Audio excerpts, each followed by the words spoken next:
Welcome to tonight's episode of Beyond Focus TV. I'm your host, Lydia Patel, and I have another special guest with me. It's Kimberly Peeler-Allen, who's the Executive Director of the Fund for Public Advocacy. She'll be with me for the next 30 minutes, so make sure to keep it right here. You are watching Beyond Focus TV. Beyond Focus TV allows you to discuss contemporary topics affecting the Caribbean people on both a national and local level. The show features informed guests who offer insight, debate, and evaluate various issues. Beyond Focus TV builds on the station's mission to provide useful information to the Caribbean people in New York and abroad. Beyond Focus TV, where our viewing audience can get educated, informed, and empowered.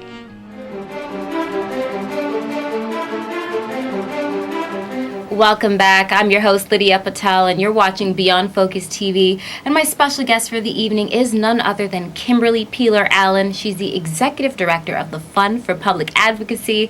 Kimberly, welcome to Beyond Focus TV. Thank you so much for having me. You're very welcome. So I know that you're part of a big transition that took place this 2014, and this is the year that pretty much everything that we all voted for a few months back gets to come into effect, gets to take place, and I know you're a part of that. You're working for the Public Advocate. So why don't you tell us a little bit about that? Give us your background, first of all. So I have, my background is in political fundraising.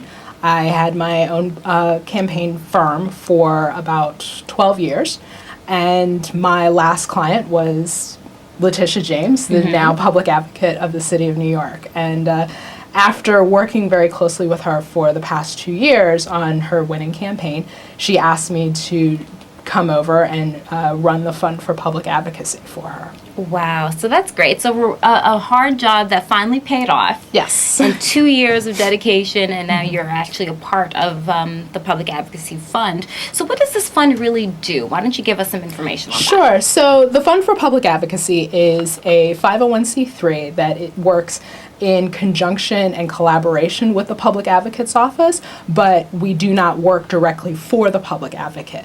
So we have an independent board of directors, we have our own bylaws, and really look at things that are needed to be looked at in the city and things that the Public Advocate may want to go into, but because in 2002, when Public Advocate Betsy Gotbaum sued the mayor and the city council because of the third term vote and how that was unconstitutional against the city charter, Mayor Bloomberg, in conjunction with the speaker at the time, really decimated the budget for the office. So the office went from $6 million to about $2 million.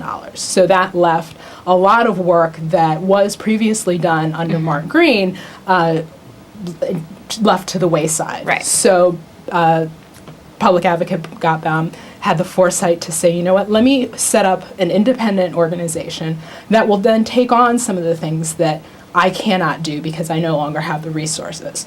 So the fund serves as a convener, a research organization, and an independent advocate. So we're looking at various issues across the city, everything from immigration to small business to homeless families, high school equivalency, health disparities. It really runs the gamut of wherever we see a need, and we can pull together the resources and the collaborative partners to make a difference. Now, how much money is really needed to keep this going? And of course, it is a 501c3, which is, allows it for you all to receive donations. But right now, what would you say is the threshold that it's at? Really, to keep our doors open and to be able to really have some really effective programs like what we've done in the past, we need probably between $750,000 and $1 million. Wow, so that's a large number. Right now, what are some of the goals that you all are working on? I know it's just been a couple months that the office has come into place. We've only, it's a very interesting time at the fund because in the new administration across the board, there's so much that everybody's on the same page. So in my first 10 days, I came up with this list of all these things that I wanted to do. And within the next 10 days, either the mayor or the new schools chancellor or the public advocate herself had decided to take on those projects. Very good. It's a very interesting time to be at the fund because we're all on the same page and we're all working together, where in previous administrations there was a very strong difference between what the public advocate and what the Fund for the Public Advocacy wanted to do versus the mayoral administration. So with that, we have kind of narrowed things down to 4 projects that we're going to work on in the immediate, and then we're looking to expand some of the previous work that the fund had done, moving forward. If we can pull together the funding and the staff, we can move forward. So we are looking at putting together a pilot program of how to shorten the time that homeless families are in the shelter system. Because right now the average is 265 days. We want to try and bring that down. It's almost a year. Right. So we want to try and bring that down to 90 days and see what resources and tools these families need to move into sustainable housing and a sustainable situation, whether it's jobs, financial literacy. Low-income housing is a huge need, but making sure that they get the resources that they need and more importantly, the support that they need to make that happen. Another project that we're working on is a campaign for high school equivalency. There are 1 million people in the city of New York over the age of 18 who do not have a high school equivalency or a high school diploma. So recently, actually in January 1, the test changed over in the state of New York from the GED to the TSAC. So with that, the TASC is now more in line with the Common Core. Okay. So there's some differences there. So what the State Board of Ed, through some work that the fund has done previously, they have instituted a grandfather clause so that people who are close to getting their GED, if they have passed the 5 portions but don't necessarily have the cumulative score, they can take one portion, whichever portion they like, of the TASC and earn their high school equivalency. That is amazing. So we pretty much know who those people are and how to reach them. So we are working with our partners who were involved in the work that they did last year to really reach out to those folks and help them prepare for this new test and hopefully bring another 1,000 people over the finish line. That is great. And that's called the TSAC? AC, yes. Yes. I don't even think this is publicly out there yet. Exactly. The test changed over December 31st, January 1, from the GED to the TSAC, and it's a more challenging test. So there needs to be more prep, and there are programs out there that can help people prepare, and it is free to take, but it's just a matter of getting people into those chairs. Well, hold that thought. We're going to come back. We'll definitely discuss the rest of the initiatives and the rest of the programs. My guest for the evening is Kimberly Peeler Allen, and she's the Executive Director of the Fund for Public Advocacy. You are watching Beyond Focus.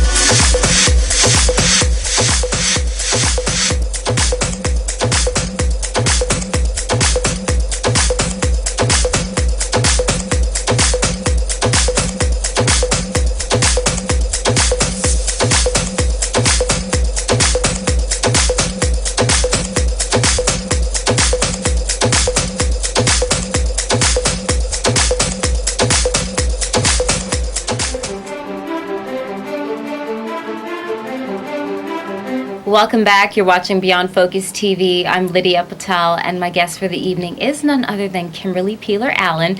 Kimberly, you're with us for the next half hour, and we're so excited because you really are truthfully sharing some amazing information. Let's just recap what we just left off on about that GED transition. Right. So historically, in New York State, you could take the GED, which was, I think it was administered by, it was either Princeton Review or Kaplan, but the state has changed over to make the high school equivalency test more compliant with the Common Core standards, and that test is called the TASC. So with the transition, through the work of the fund, we were able to get the State Board of Ed to put in a grandfather clause. So the people who have passed 5 portions of the test but don't have the cumulative score can then go back and take one portion of the TASC and earn their high school equivalency. So exciting, and Kimberly will be sharing the information with us a little bit later on the program, because this is something I know many of our viewers may want to get on. So that covers a few of the projects that are working on. Sure. Anything else? Any other projects? Well, one of the things that also came out of some of the work that that the fund did around the high school equivalency last year that I decided to take on and expand is we discovered that of the I think it was close to 7,000 people who started to that process to finish the GED. The average age was 24, and they had two school-age children. And wow! So, as a parent of a kindergartner, I am, very nervous about the time when she surpasses me and I can no longer help her with her homework.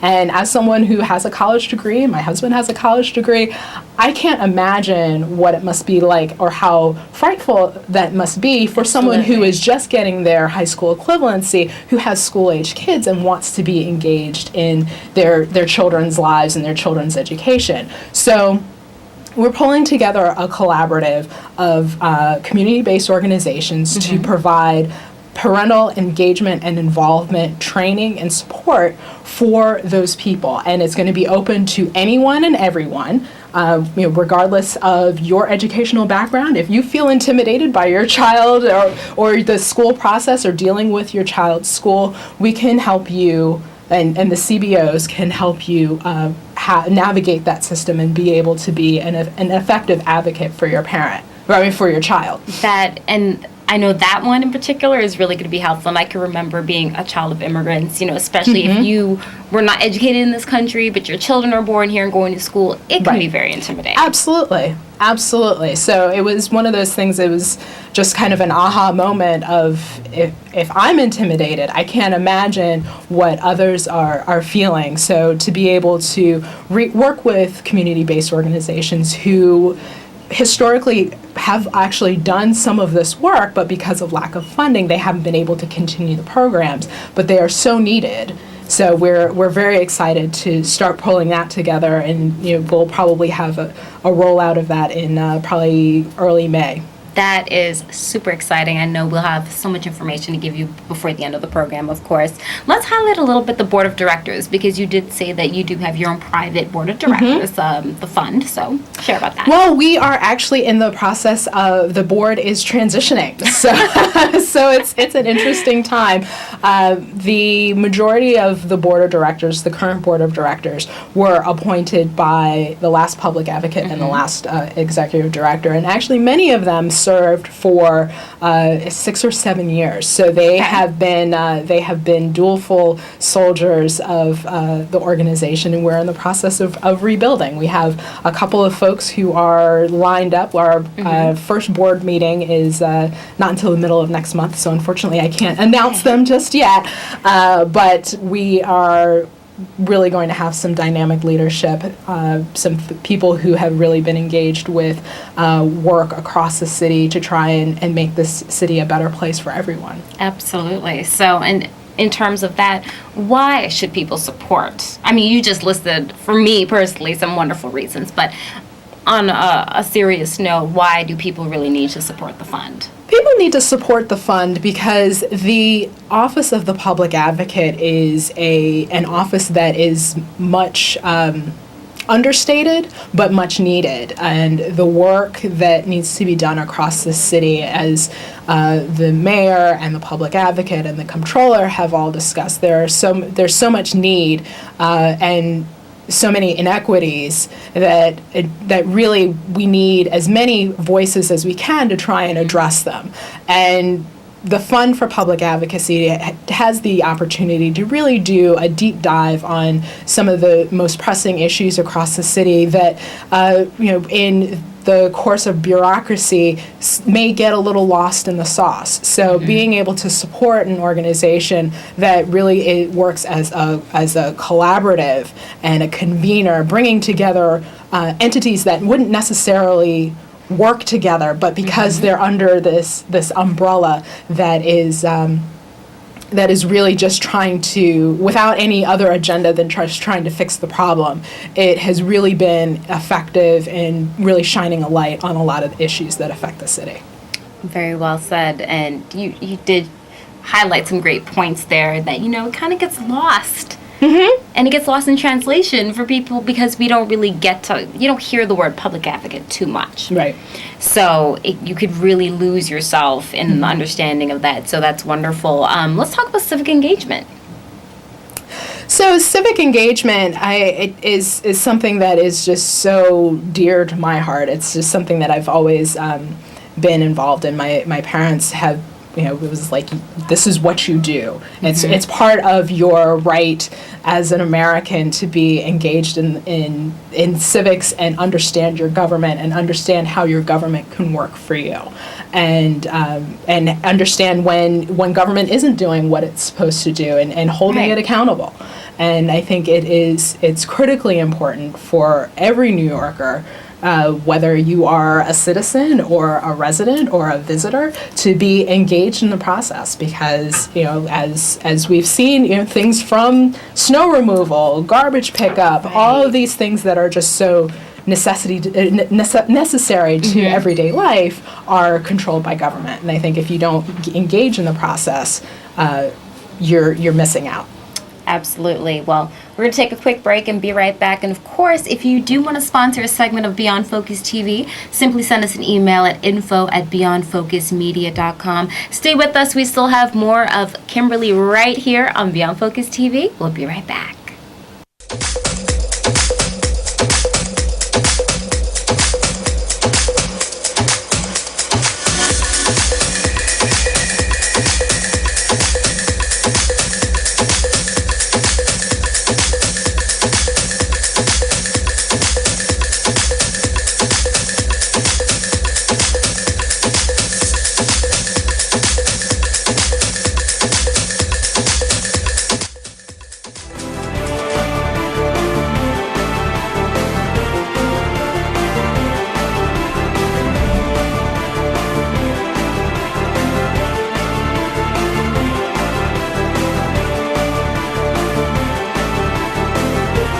Welcome back. You're watching Beyond Focus TV. I'm Lydia Patel, and I've got Kimberly Peeler-Allen in the hot seat with me still.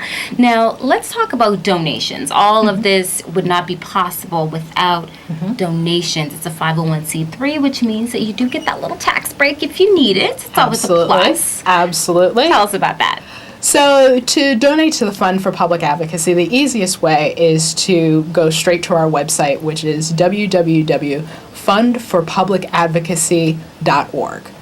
So it's really straightforward. On the right-hand corner, there's a little button that says Donate. Click here, and it takes you right through the process. Or if you want to contribute by check, you can mail your contribution to the Fund for Public Advocacy, 1 Center Street, 15th floor, New York, 10007. Right, so there's a couple of different ways that you can get involved in that. Now, with all the wonderful things that are being done, I know there's a lot of events coming up for the year. Is there anything in particular that you want us to know about?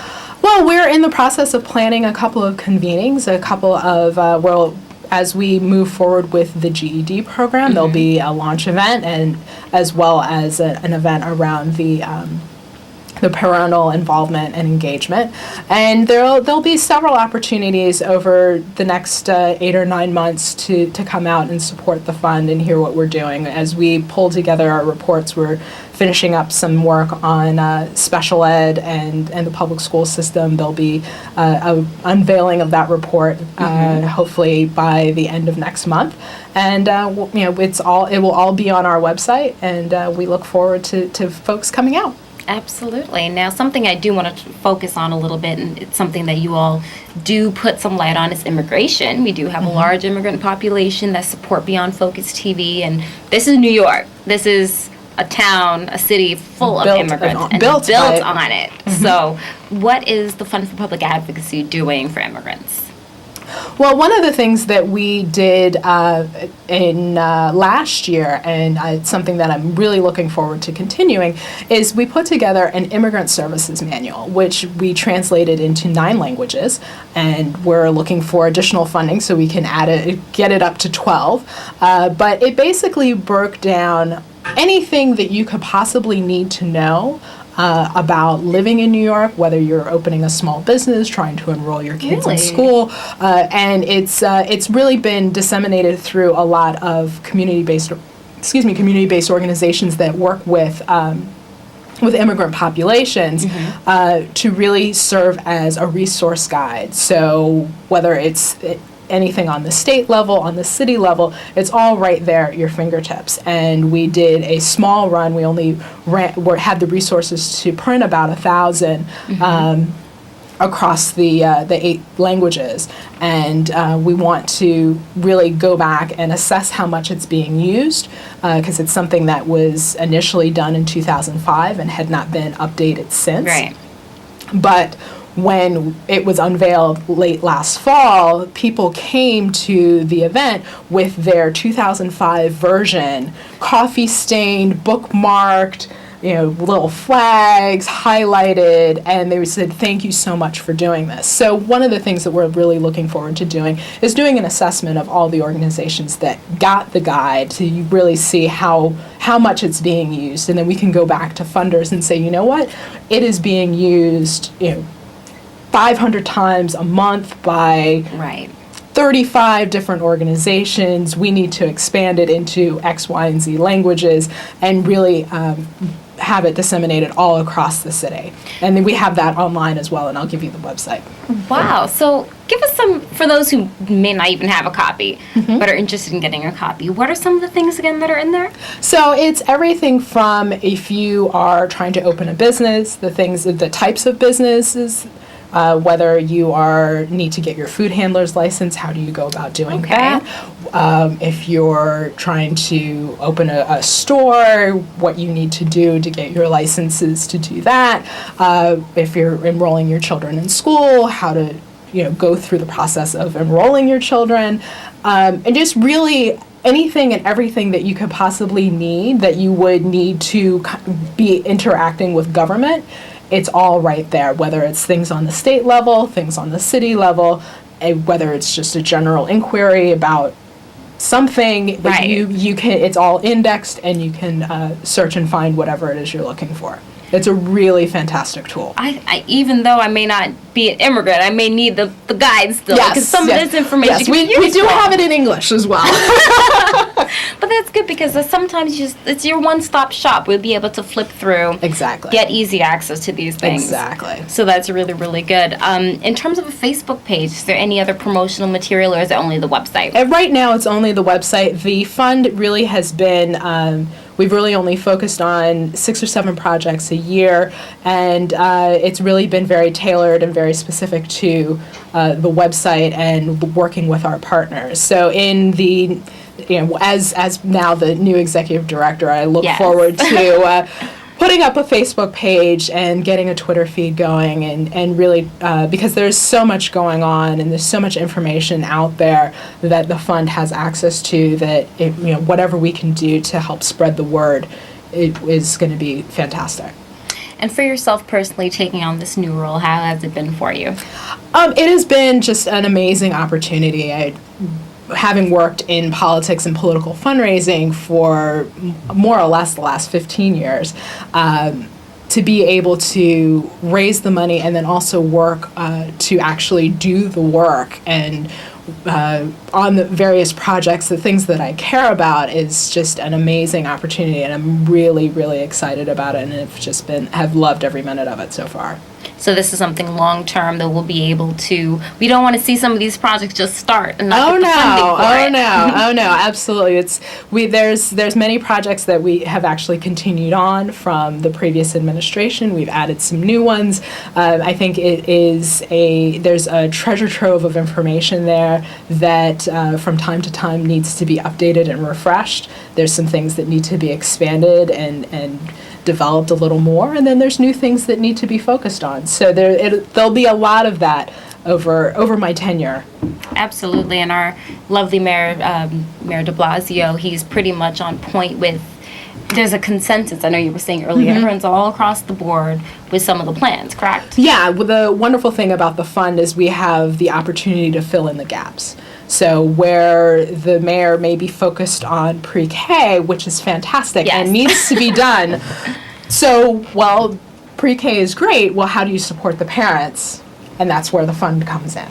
Absolutely. So there's a great opportunity to really fill in the gaps and work with all of the agencies across the board to try and make this city a better place. I love it. Kimberly, we're out of time. It's been wonderful, and we're definitely going to have you back again because I want to have you back to discuss some of these programs as they roll out. So probably another month or two, we'll definitely book you again. Fantastic. And we'll do a part 2 with Kimberly Peeler Allen, who's the Executive Director of the Fund for Public Advocacy, right here on Beyond Focus TV. And don't forget, if you do want to sponsor a segment or have any general questions for us, send us an email at info@beyondfocusmedia.com. I'm your host, Lydia Patel. We'll be back again next week, same time, same place. Keep watching Beyond Focus TV.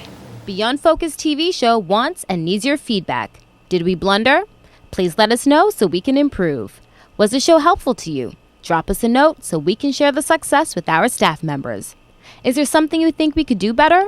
We welcome new ideas and new approaches to old ideas. Do you have a great suggestion? Let us know and we'll work on it. If you would like to share your comments anonymously, please send us an email at info@beyondfocusmedia.com. If you want to get in touch with the executive producer directly, send him an email at gene@beyondfocusmedia.com. We really look forward to hearing from you.